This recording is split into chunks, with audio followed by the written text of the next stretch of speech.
Hey, how's it going, guys? Garcia here with your daily portfolio update. So in this video, I'll break down the portfolio, show you the moves that I made today, share some of the posts from Twitter, and give the shoutouts at the very end. Okay, so today we are down to $281,508.13. So it looks like it was a rough day for Rocket Lab. So let's check out. Today we're down 10% in the Roth IRA, recovering 1.5% after hours. Year to date, the portfolio is down 4%. And all time, we're up 123%, going back to December 11th, 2023. Buying power has dropped down to 0.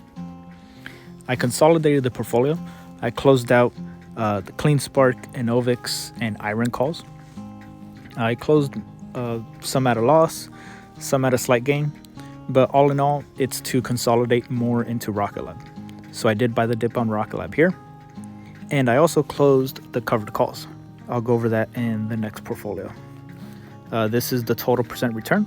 So we're down 23% on the AMD calls, and we're up 44% on Rocket Lab with the current equity, 54 grand in Rocket Lab and 4,000 in AMD. Okay. The big account was down 7.9% today and recovering 1.3% after hours. Year to date, we're down 9% in this account. And all time, we're up 176%. Going back to August 2nd of 2021. Buying power has dropped down to 94,000. And I also consolidated this portfolio as well. Now, let's see. So why did the buying power go down a little bit? That is because I doubled down on these cash secured puts. I closed, here it is. So I closed the 16 2650 puts that were expiring this week. And I took advantage of having enough buying power to double down on the position. By doubling down, I was able to reduce the strike from 2650 all the way down to 24, which is where Rocket Lab is currently hovering. But it required more capital. But a pro is because the strike has been lowered, each contract requires less collateral. So I was able to do this with I think 30,000 in collateral. So yes, the realized loss is 2,800, but all in all, it was a $700 credit, meaning I paid 2,800 for this to close. I received around 3,600, 3,700, whatever the math is, and I get to keep the difference. So the difference is $718. Okay. This is the total percent change. So we're up 4% on those puts. And the good thing, by lowering the strike as much as I could, is now if Rocket Lab hovers around 24, I'm going to be able to exit out of all 32 contracts and it's not going to be necessarily a gain, right? Because I did have to pay a debit on the previous one to close them out. But I'm going to be able to recover a lot of that money if Rocket Lab stays above $24. Okay, AMD, we're down 17%. Palantir, we're up 251%. And Rocket Lab, we're up 28%. Here's the equity. So we have about 13,000 in AMD calls, 137 grand in Palantir, and 94 grand in Rocket Lab. Bought some more shares in this account as well. Here it is. Let's see. Bought 75 shares earlier today. Bought another 25 shares here. So I did take advantage of the dip and I added more. So days like today where I was down $24,000. $24,000 between both accounts since Friday. I look at, so this is my kind of line of thinking. Have the fundamentals of Palantir and Rocket Lab, AMD, broken down? Have they gotten worse? No? Okay. Did the CEO leave? No. Is there a scandal? No. Oh, okay. So it has nothing to do with the individual stock. So I don't care what the stock is going to do up and down, day to day. I'm not here to make predictions. I'm here to react. And some people would say, well, why would you want to react? Wouldn't you want to be proactive instead of reactive? But with the market, nobody knows what's going to happen. Even people who are obsessed with TA they do things with some type of probability of success. But anyone who's going to tell you for certain what's going to happen, they're lying to you. Okay. All right. Let's check out what's going on Twitter. Over the weekend, let's see what got posted. I think we already covered that. This was nice. Had a snow day in Arkansas. The snow's still melting, but it's not as nice as it was a couple days ago. Very fresh snow. We got like 5-6 inches. So let's check out what's going on over here. Here's the portfolio update, the year to date. You guys get that all the time. President Biden, I am leaving America. Big if true. Here, talking about how the taxable account would be down 13,000 year to date if it wasn't for the 5,600 I received in realized profit for selling options.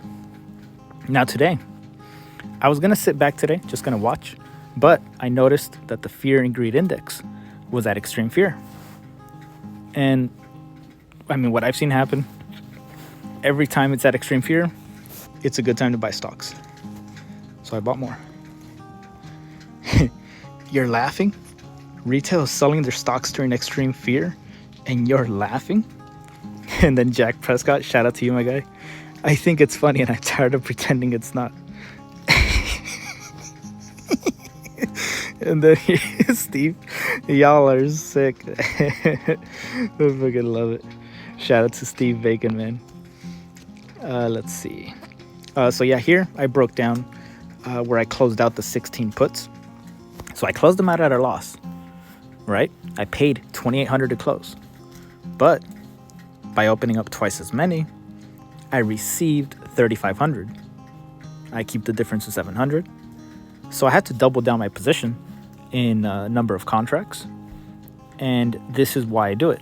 This is why I don't go into a covered call or a cash secured put with a full position or max it out right away. Is if I was fully maxed out at 26.50, I wouldn't have been able to pull this off. I would have just had to sit there or roll down to 26, roll down to 25.50, and I would rather just get out from under as quick as possible. Subscription for is reminding you that you push the buttons yourself. Everybody in my paid Discord is eating good today. This is why we are hedged. This is the way they put positions out here, guys, on Twitter. People who claim to be like trading gods, they're too scared to show you that they only have one contract. This is how stupid some of y'all look, covering up the number of contracts while charging people for a subscription service. Like, I don't demand transparency from like regular people, like whoever wants to, they're free to do it. I'm not demanding that of you guys. But people who charge for a service, I think I just think it should be demanded of them. Here, I wanted to open up a discussion. What are some questions you would like to see voted to the top for Palantir's earnings? The dividend questions were funny at first, but I think the Palantir community can crowdsource better questions. So yeah, let me know in the comments, like, what are some questions that you would like to see Palantir answer during their conference call? And one thing too, I kind of want to talk about that here, is this conversation that I kind of, I think, maybe some of you guys can also benefit from this. Someone was saying, advice from someone that knows what they're doing. Should I sell some or buy something else? I just lost $15,000 last week, which is almost like half of his portfolio. So I look, and right off the bat, what I've noticed, it's way too many stocks with not enough money. Like, that's just my personal opinion. So I said, speaking as if you were a homie, this shows a lack of conviction. You don't have much capital to be spread so thin. Accumulate as much QQQ plus 2 of your biggest conviction stocks as you possibly can. As you learn more, you can sell some QQQ to buy more of your top 2 or top 3 stocks. Concentration builds wealth, diversification preserves it, but you're still in the building stage. So maybe one of you guys will also relate to this, or if you don't agree, I mean, that's also fine. It is an opinion, but I think, that's just the way my portfolio grew, is I had conviction in Palantir, and I just started building shares, building and accumulating. So shout out to everyone here on this list.